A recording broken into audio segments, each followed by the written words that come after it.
Om Shanti. So,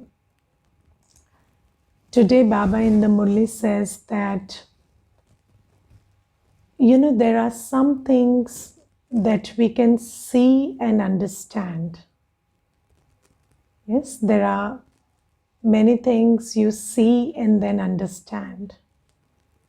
And then there are others which are not visible to the naked eye. Right?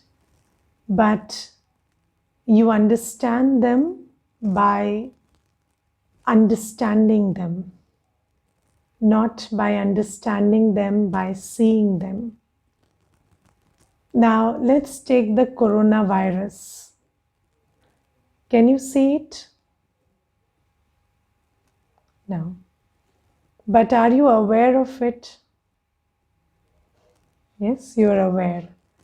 You understand that anything you touch can be contaminated by the virus.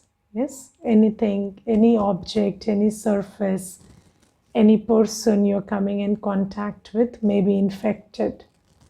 So when you have that awareness inside you, then that awareness starts deciding how you behave. Yes, so awareness is the basis of our behavior.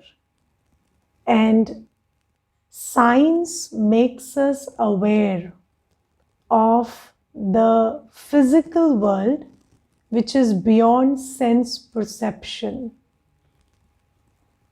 So, okay, you have a physical world, and there is a part of the physical world which is physical and yet beyond sense perception.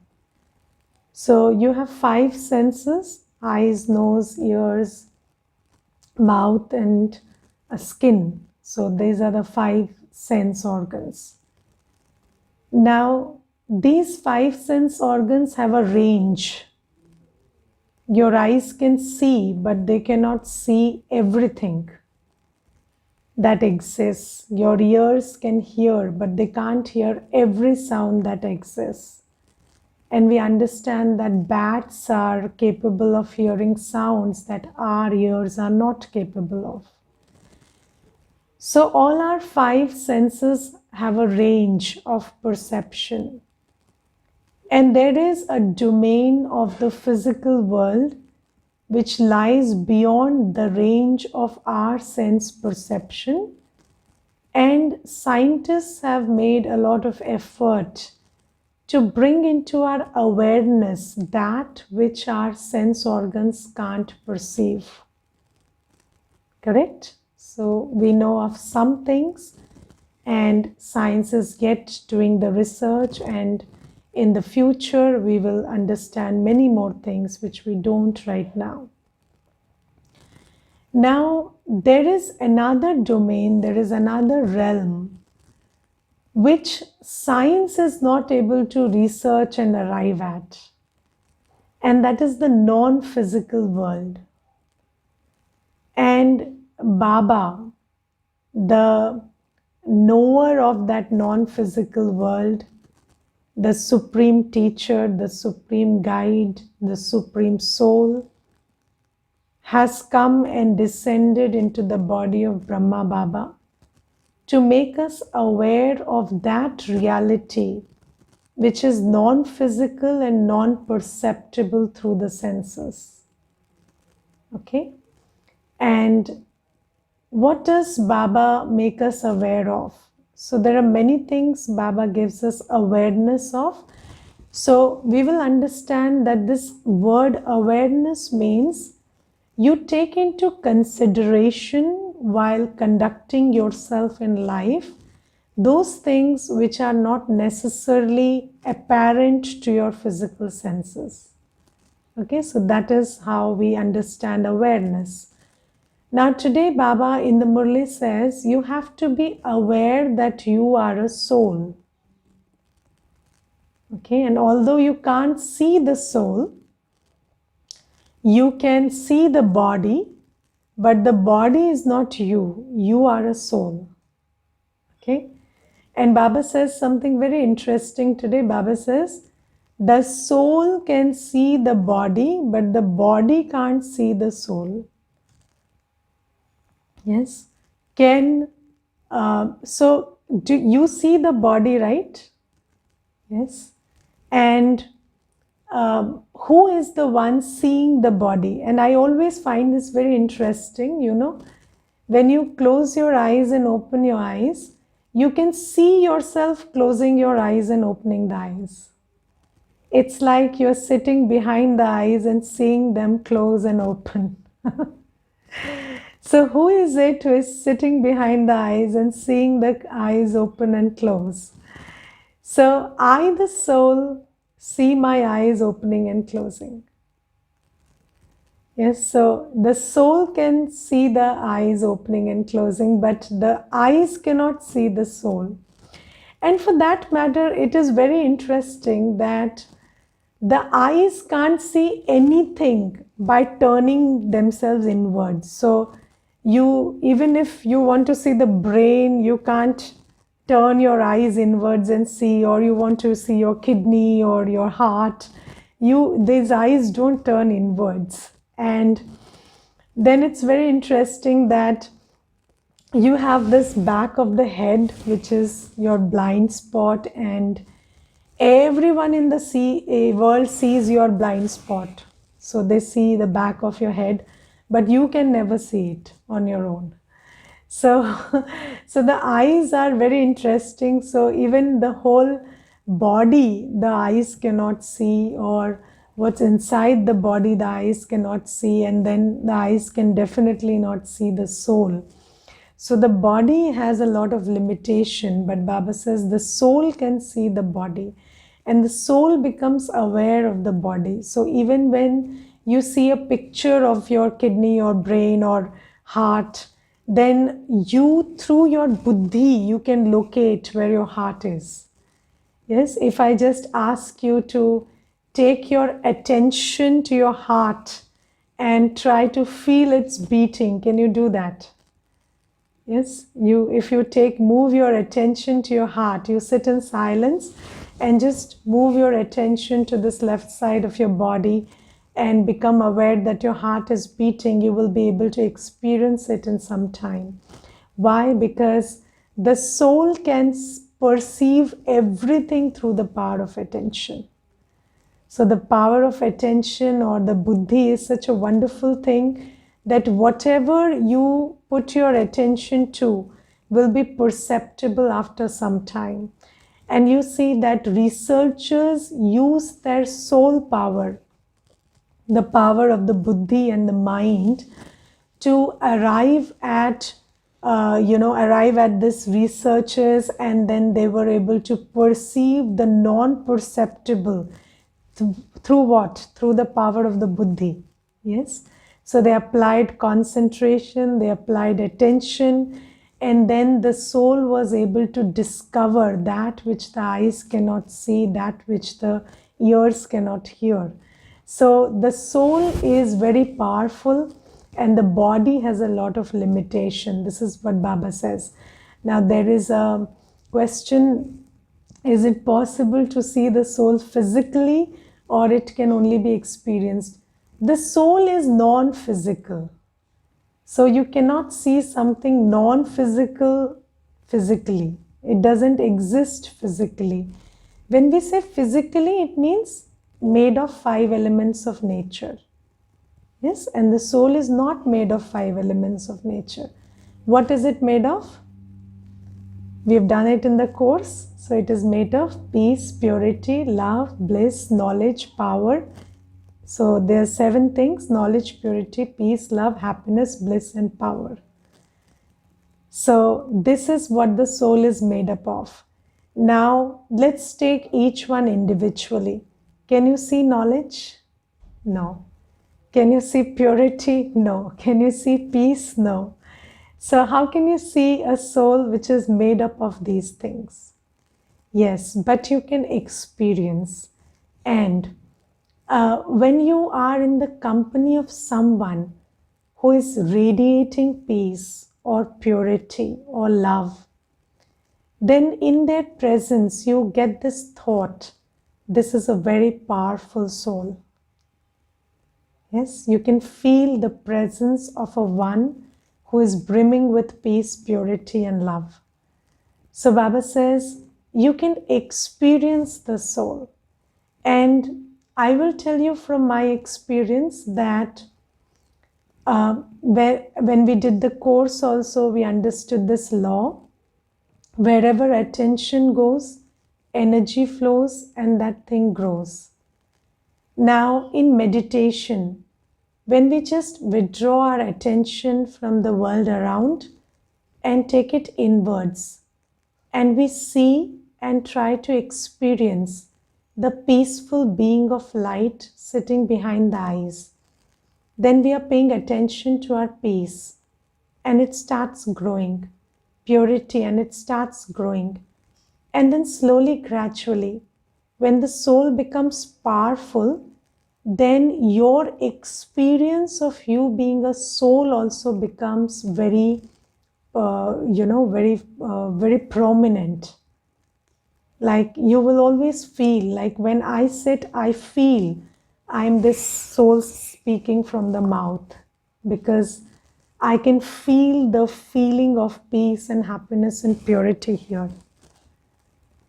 So when you pay enough attention, you will always become aware of yourself as a soul. Even while you're doing any work, anything, your attention will not move from here, because that's the powerful piece of you. Yes.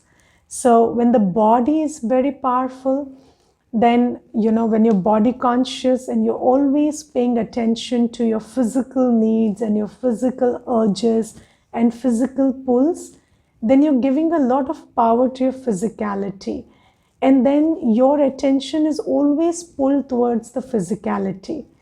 And when you pay enough attention to yourself, then your experience of you being a soul gets better and better. And then whatever you do, your attention will always automatically move to, I am a soul, peaceful being doing this work. So this is how I think you experience it, and this is my experience. Now Baba today says that you are a soul, and although you can see everything, you can perceive everything through the power of attention, the body can't see you, or the physical eyes can't see you. And then Baba says today that the soul has the mind, the intellect, and the sanskars. And just like the soul is non-physical, the parts of the soul are also non-physical. So if you ask anyone in the world, do you have a mind? They will always say yes. And you ask anyone, can you see it? They will say no. Yes, everybody knows I have a mind. Yes, and if you tell somebody you don't have a mind, it's not a great compliment for them. Okay, so everybody has a mind and everybody knows we think. But you want to put a finger on where you think, you can't. Because the mind is a non-physical entity. It's an organ of the soul which is non-physical. So the soul also does activity, yes? The soul thinks through the mind or in the mind. But then you can't understand where you think, or you can't even intervene in the thinking process. So if a person thinks negative, you can't change that negative thinking through any medicine. Yes, there is no intervention possible which can change the quality of your thinking. There is intervention possible which can make your brain slow down and not become aware of your thinking. So the quantity of thinking can be reduced, or the experience of the quantity can be reduced, but nobody can change the quality of your thought. No medicine, no psychiatry, no psychology, nothing. So it's only you who can change the quality of your thinking, because you are in charge of your mind. And when you are self-aware, you will start changing the way you think. So Baba says this is the mind that belongs to the soul, and it's non-physical, just like the soul. Then there is the buddhi. So I will share an experience in this. So I have a friend, and she's a doctor by profession, and I and she were together in school. So when she became a doctor and I became a Brahma Kumari, so then we met once, and then we were talking, and she told me, so what do you do? So I said, we learn about the soul, supreme soul, and this eternal play called the drama and everything. And then she said, okay, I don't understand a lot of what you do, but I have just one question. And she told me, what I have understood is there are two people inside, and there is one always guiding me and another one is always misguiding me. So who are these two? So anything I do in life, there are these two people fighting inside, and I don't understand who these two people are. So I told her, one is your buddhi and another is your sanskar. So there is one which is the buddhi, which is the sane part in you. So there is the buddhi which gives you reason and logic, and it gives you a lot of, and again it's based on the belief system. And then there is the sanskar part of you, which is the bad habits you have created, and then they keep pulling you in the other direction. So every time you wake up, there is one part of you telling you that, oh, I've had done enough of classes and I don't know how many days I will be able to continue. And then there is another one which says, anyways, I'm benefiting, so I should go to class. So this is the buddhi and the sanskar. So Baba says, everyone has a buddhi, and everyone who looks inside sees that there are two who are quarreling all the time. And there is one giving good reason to continue to progress, to do good, and then there is another one who is always discouraging, dissuading. So Baba says all these non-physical parts, the man, the buddhi, the sanskars, are all inside you.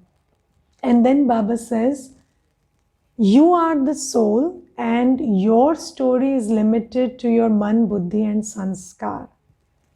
And you want to change your experience of life, it has got nothing to do with your state of body or relationships or the job you do or the money you make.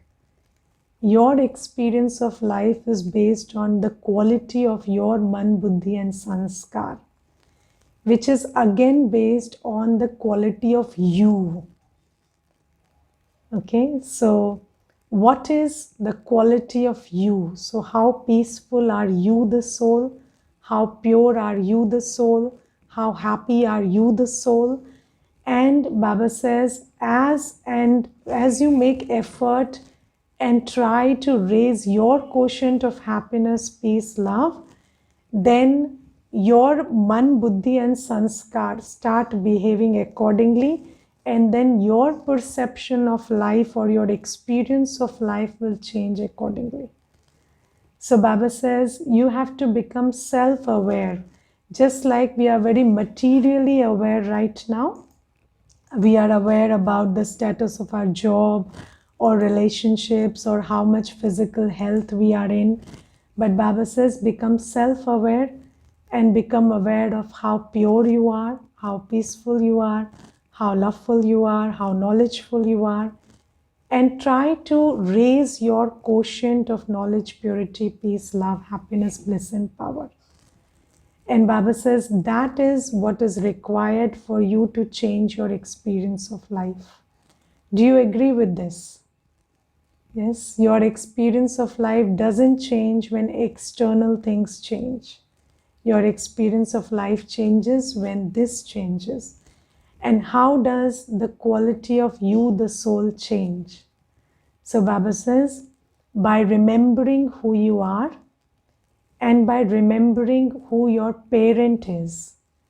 So Baba says, just like you can't see yourself, you can't see the Father also. So this Father of the soul is also invisible to the naked eye, but the Father of the soul has come from the soul world and he is teaching you. Can you recognize that whatever you are being taught in these classes is given by your spiritual father? How many of you are able to recognize that? Do you recognize that whatever you're being taught can only be taught by your spiritual father? Do you recognize that? Yes. How do you recognize that? That's very interesting, you know. And when I came to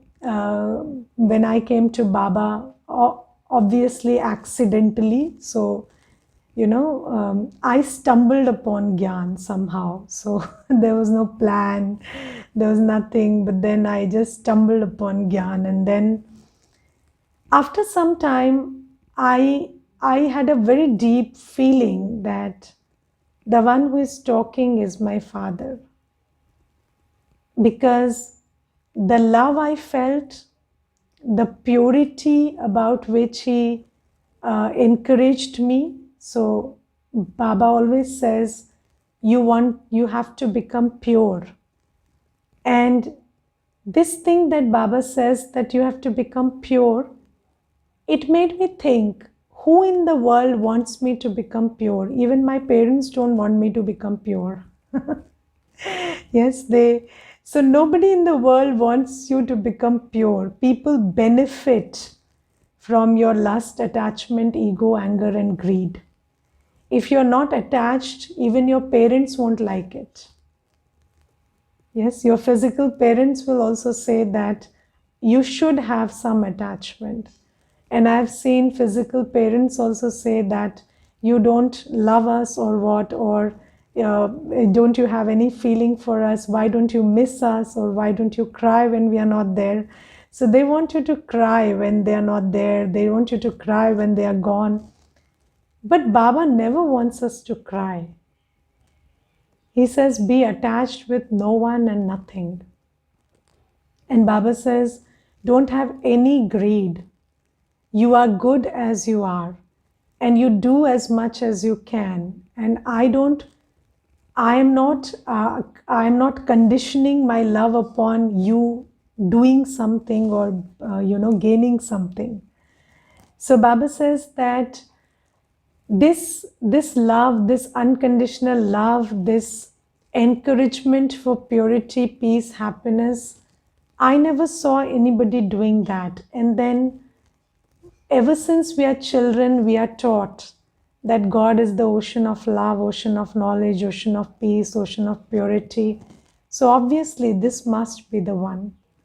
So Baba says, you can't see yourself, but you can recognize yourself. You can ask yourself this question, who is the one who thinks? Who is the one who discerns and decides? Who is the one who is paying attention to this and not that? So you understand you are a soul sitting inside making these choices. And you can also understand that this is your parent. Although you can't see him, when you listen to him, you understand this is your parent who has come from the soul world for you. He has just come for you and your benefit. Okay. Okay. I feel sometimes everything is false. I couldn't understand so many things of Murli. How to inculcate trust? How do I believe that God has come to teach us? Does God really exist? Okay. I find myself trapped sometimes. This is the general way in which we start, not because God doesn't exist or because trust is difficult, but because we have created a sanskar of mistrust. Okay, so right now we are all, so one thing we have to understand is we project who we are onto others. Okay, so the way we perceive the world, the way we experience everyone and everything is not dependent on them, it is dependent on us. Okay, so our perception is very faulty right now.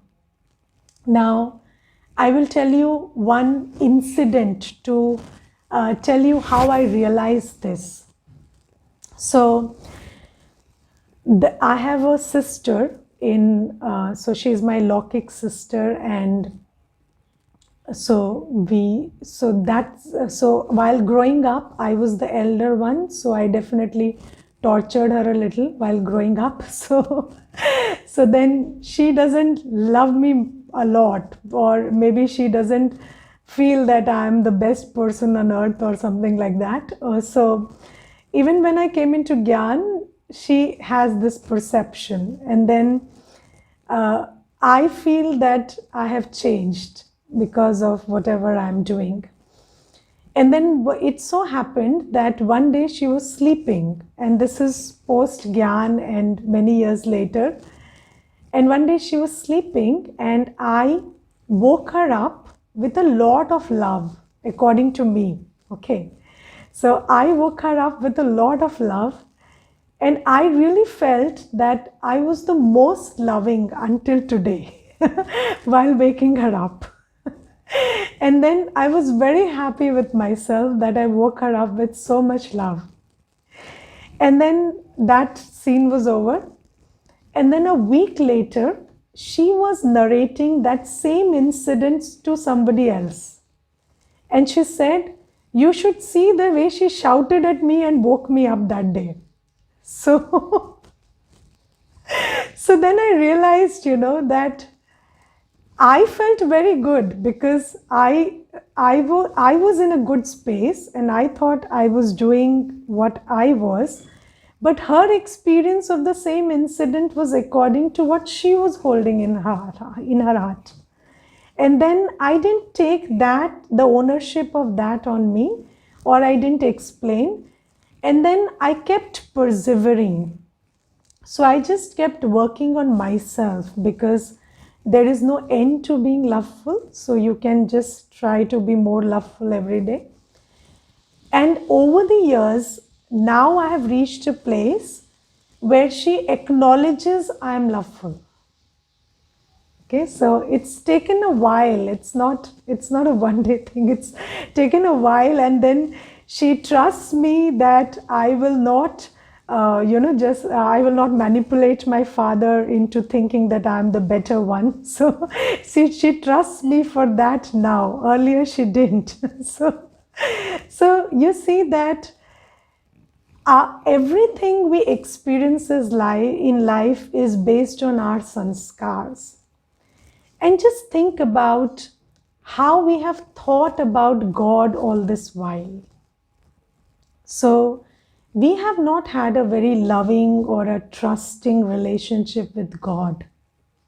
Yes, because we were conditioned into believing that God is the provider of material things.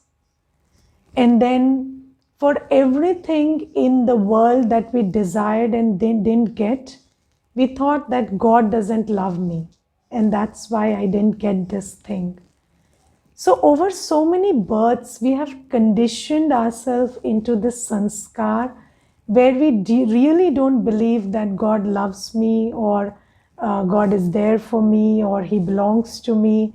This kind of deep connection and faith is not there. So how do you develop this? Just like I did it with my sister, you persevere. You keep, every day before listening to the Murli, you have to sit in soul consciousness and tell yourself that I am a soul and Baba has come for me, and He's speaking Murli for me, and everything He's speaking is for me and for me to become a deity. And with that faith, you keep doing it.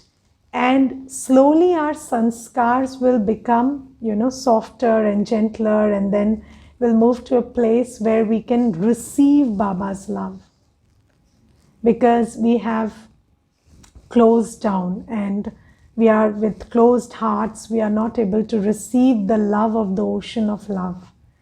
And I will also narrate one incident to you.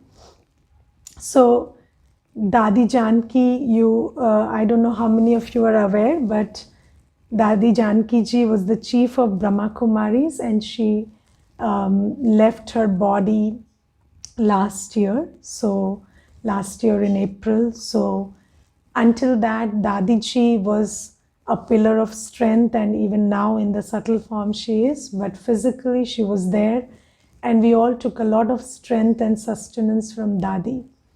Now it so happened that when I first time went in front of Dadi, so we were two sisters, there was another BK sister and I.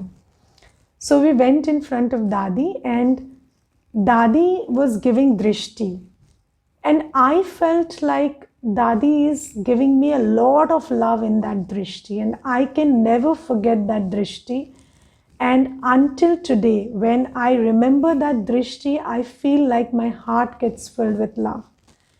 But there was another sister with me, and we were just one after the other. And she said that Dadi was staring at her, and she felt scared with that stare. So she didn't feel that there was drishti and love. She felt that Dadi was staring, and that was scary. So she said, I got really scared. I felt like she'll find out something that I want to hide. So I felt really scared that I will be exposed or something, I don't know. And I felt like when she saw that part of me, which I didn't want to be seen, she must not have liked me. And I felt bad and scared because of that. So you see that this is a journey. And until I am sure of myself, until I am in a place where I want to be seen, I will not be welcoming Baba into my heart. You don't open the door until you want to be seen. That's the law. So the door of the heart is also like that. You don't open it until you want to be seen. And when will you want to be seen? When you are in a pure space within yourself. And this will happen slowly, gradually. And then you will want Baba to be a part of your life, and you will feel like everything in the Murli. So, sometimes people say that Baba says some strict lines in the Murli, and Baba says some loving lines in the Murli. So I kind of skip the loving part, and I only listen to the strict sentences, and I feel they are spoken for me. And why is Baba scolding me early in the morning? So Baba is speaking everything. Now, for me, if you tell me, I only listen to the loving part. And whenever Baba is saying something strict, I feel it's for someone else because I've done the work. So I don't receive the scolding. I only receive the love. So Baba says, this is how your experience of Baba will start shifting when you start cleaning yourself internally. And it's a process. It doesn't happen overnight for any one of us, and it's not going to happen overnight for anyone in future. So it takes time, and I'm glad you asked this question so we could answer this, so that everybody who is starting their journey with the Murli is able to take this into consideration and move ahead. Okay, Om Shanti. So just remember that you are a soul. Even if you can't see yourself, your mind, intellect and sanskars are proof that you exist. And even if you can't see Baba, it is Baba who is speaking the Murli. Okay, Om Shanti. Now we will offer bhog very lovingly to Baba. Today is Satguruvar, and on Satguruvar we collectively offer bhog to Baba. And today there are some children who have sent their offerings for Shraddh, because this is the time of Shraddh going on. And then there are some who have birthdays. And then there are one or two souls who are going through some physical exams, some illnesses in the body, and they have offered bhog for that. So I'll take all your remembrances to Baba, and you also join with me. And just wait for 2 minutes. I'll direct you to the other room. Om Shanti.